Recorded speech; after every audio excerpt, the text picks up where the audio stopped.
Hello all. Welcome to yet another interesting story under Azadi Kamit Mahotsav story series from Momish Musings. Before we get into today's story, I want to ask you from when did you start hearing the phrase Atma Nirbhar Bharat? Only our current Prime Minister Modi ji has coined this phrase, right? Atma Nirbhar Bharat. But what if I tell you that there is this dynasty which has practiced Atma Nirbhar kingdom of theirs in 11th and starting from the fag end of 11th century. Interesting, isn't it? Come, let's go to the 11th century to the northeastern part of India, and see which is this dynasty who has actually practiced Atmanirbhar kingdom. Let us. I now that dynasty is called Chutiya Dynasty. No. Don't get me wrong. Chutiya here is not the cuss word which people typically in the northern India use. This dynasty's name is pronounced as Sutiya or Chutiya. They are the tribal kings from Arunachal Pradesh, and they have ruled Arunachal Pradesh from almost towards the fag end of 11th century, which is around 1189 till 15th century.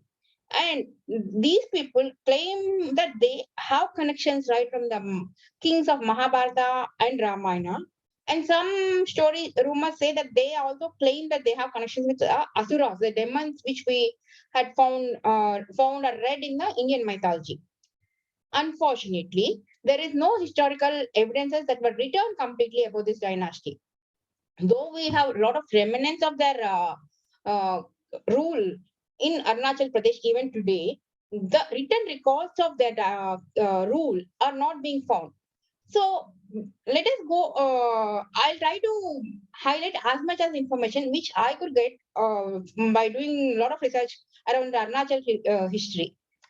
So, their kingdom, Chutia Dynasty, was established by the first king, King Birbal, in 1189 AD. And this is the Chutia Dynasty kingdom, which we can see in the part of Arunachal Pradesh and part of Assam. These people have expanded their territory even to the Assam people, and I mean they were in the reign even prior to the Ahom dynasty, which we know is the bravest dynasty from Assam region, isn't it? So, and there is an interesting story here, which is being spread in the by word of mouth in the local among the local Arunachal Pradesh tribes, is that this King Birpal is one of those tribal chieftains in 11th century in Arunachal Pradesh, and they used to worship Lord Kubera, the god of money, at that point of time. And one day, Lord Kubera had come to him in dream and said that he is blessing this guy King Virpal to become a king of and start ruling that part of Arunachal Pradesh. And to signify that dream, he said that he'll give him three superpowers using which he can start ruling this, establish this Chutiya dynasty. And those superpowers are gold cat, golden cat, golden sword, and the golden emblem, Mayura emblem. And surprisingly, the next day morning, as soon as Birpal came out of his hut, he saw that there is a huge tree. I mean, there was a huge tree already in front of his house, and all these three are lying down under the tree in the all these gold symbols: the golden cat, golden sword, golden Mayura Dwaja. Seeing this, King Birpal felt that yes, Kubera had blessed him to start a new dynasty and rule a new and form a new kingdom, and that is how the Chutiya kingdom and Chutiya dynasty has come into existence in the 11th century. Now, you might tell me, if at all, if this dynasty is ruling in the Arunachal Pradesh area, how can we really believe this? This might be just a oral folk tale that has been passed down from the generations onwards. Yes, my dear friends, if there is no written record, what historians do is take help of archaeologists. And there are a lot of remains of that we can find even in till date in Arunachal Pradesh and also in parts of Assam. And some of the archaeological excavations proved that these structures were constructed around 11th to 15th century. And that is why people started believing that this Chutiya dynasty still, was existing. And of course, there are current offsprings of Chutiya dynasty who claim that they are the offsprings of the right King Birbal after so many generations. So the first one, which we can really tell, is Itanagar Fort, which is nothing but a kind of brick structures found in the current capital of Arunachal Pradesh, which is Itanagar. And this fort, what the historians proclaim, or the oral stories tell us that this fort is one of the capital cities of Chutiya dynasty. The main capital being the Bishmak Nagar Fort, Nagar, which is there in the down Dibang Valley of Arunachal Pradesh. And this is what is the Bishmak Nagar Fort looks like. And we also find some fort remains in the near Kaziranga National Park in Assam, which is called Leopahar ruins. Along with this, any king will build a lot of forts and temples and some monuments, right? So this is the information about the forts which we can find it from the archaeological websites of Arunachal Pradesh and Assam. And these excavations date back to the constructions of these forts around 14th and 15th centuries. Okay, and the next coming top point is the temples. Temples normally are the good examples to understand in history of any particular kingdom. The temples that are constructed by the various kings. And the first temple with lot of history is found in the Malinithan archaeological site in Arunachal Pradesh. And we right now have only kind of small boulders of stones kept in a particular arrangement there, and we don't know much about what was happening. And the oral stories from the elder generations prove that tell us that this temple was established to worship the tribal goddess named Kechai Kaiti, or the famous Buddhist goddess called Tara. Kechai is raw, Kaiti is meat or to eat. So the significant what elders tell us about this temple is that Kechai Kaiti is a goddess who advises them to eat mostly the raw food, and also this god loves the human sacrifices. So that is the reason why most of these people, folk tales say that Chutia Dynasty people never allow outsiders to enter their own territories, and if at all, if any outsider is coming, they will overpower him and give him as a sacrifice to Kechai Kaiti goddess. In fact, this evidence of human sacrifice or human balidan is being found in one more archaeological site called Paya Tamreshwari Temple in Sadia. Sadia is also one of the capitals of Chutia Dynasty. This temple is called as Tamreshwari Temple because the entire roof was constructed with copper sheets. So you can imagine the technology that is being used by Chutia Chutia kings at that point of time. The stone inscription in Tamreshwari Temple shows that this temple was constructed in 1442 AD by Dharmanarayana king. And the interesting part which I want to highlight here is that this main temple, the main inner sanctum, is guarded by two elephants with silver tusks. So that means already we know that the Assam, Arunachal Pradesh is famous for elephants. And then you can imagine that copper, silver were being used to kind of construct the construct the statues, do the sculpting and everything.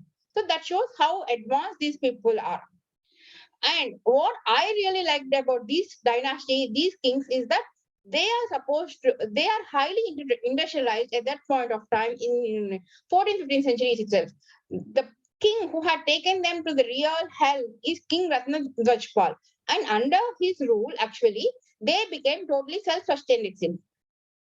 You can see that from the geography of Arunachal Pradesh, one side of Arunachal Pradesh has the borders with China, other side has the borders with Bhutan, and the only Indian states with whom Arunachal Pradesh has borders is Assam and Nagaland. And these people, they used to have a lot of industries like weaving, handicrafts, then pottery, and all those things, which they should sell it to people outside. But at the same time, they never allowed others to enter into their kingdom. And these are the list of rulers which we can see, in the Wikipedia about Chutia Dynasty. The, though unfortunately we don't see much of the stories in Wikipedia or anywhere in the social media, except some references about this kingdom in the archaeological sites and in the historical sites of Arunachal Pradesh. Maybe the reason is that most of these kings have not documented their existence or have not documented their life history in written format. They are highly educated. Remember that they are highly educated, and most of the people, I mean, not most, all of the people in that particular region talk only Sanskrit and they write in Sanskrit. All the stone inscriptions which are found by the archaeological department are written in Sanskrit. That gives you an idea about how good the education system at that point of time in Arunachal Pradesh, isn't it? But unfortunately, maybe because it's the fault of mighty river Brahmaputra, which has taken away all the remnants of their kingdom, or maybe it's the mountain tsunami which came in around 15th, 16th century that has erased their remnants. We don't know what is the reason, real reason for that. What we only see are few archaeological ruins using which we need to conquer the entire story. But somebody had done an excellent research and had listed down all the list of kings who had ruled Chutiya kingdom from 11th century to 15th century. Nityapal is the last king of Chutiya dynasty, who is a kind of very weakling king, who is inefficient king, who had fallen down in the hands of Ahom dynasty. By 15th century, the Ahom dynasty in Assam has become really powerful, and they started ruling the entire northeastern segment of India, right? So Ahom dynasty had conquered Chutia dynasty, Chutia kingdom, and started and established their rule. And later, we all know how Ahom dynasty had fallen down in front of Britishers, and how Britishers started taking control of Arunachal Pradesh, Assam, and then how all the other confusions started coming up, right? So another noteworthy person about whom we should all know is Queen Sadni. She actually belongs to the 13th king, Brahma, Dharmadaj Pal. Sorry for forgetting the name. Queen Sadni is the daughter of Queen Dharmadaj Pal, and she got married to Nityapal. Because Nityapal is a weak king and he had fallen down to Ahom dynasty, Queen Swadni never agreed to give the fort of Swadni fort very easily to Ahom dynasty. She had established her own woman army in 15th century and fought with the Ahom dynasty for 3 months. This is another one of the famous folk tales which is very famous in Arunachal Pradesh. And in fact, you can see all the women who are fighting along with her in the picture, right? Most of the brave women in Arunachal Pradesh, even to date, are being called as Queen's armies, are being nicknamed rather, I should say. So, but unfortunately, with the huge army of Ahom dynasty, they could conquer this queen and her army. And when Ahom dynasty king was smitten by her beauty and sent her a proposal saying, if she can marry him, Queen's army said, "I will not marry an enemy, and I'm willing to even commit suicide." And that is how she, along with her women soldiers, have committed suicide as they didn't want to get into the hands of enemies. Again, this shows the self-esteem and the love of motherland. So whatever life lessons are whatever things which we want India to stand as of today, that is Atma Nirbhar Bharat, self-sustained Bharat, highly educated Bharat. These are all being practiced by Chutiya dynasty in 14th, 15th centuries itself. Isn't it amazing? So you can even see one of the old carvings of Chutiya warrior, how he was dressed in the Tamareshwari temple. And this is a modern day dress of the modern people, current generation people in Arunachal Pradesh. So that's all, my dear friends, for today's story. I know it's a very small story. I'm not able to give you the in-depth details because unfortunately, not much records are being found. I hope someday when our government will take the initiative to unearth more details about this Chutiya dynasty and tell us the lessons. I mean, the most important lessons from them, so that we all can become what what those dynasty represented in long time back in 14th, 15th centuries, like another Atma Nirbhar Bharat, self-sustained Bharat, and highly educated Bharat, isn't it? That's all then. Thank you for staying with me so long. Have a good day. Bye bye.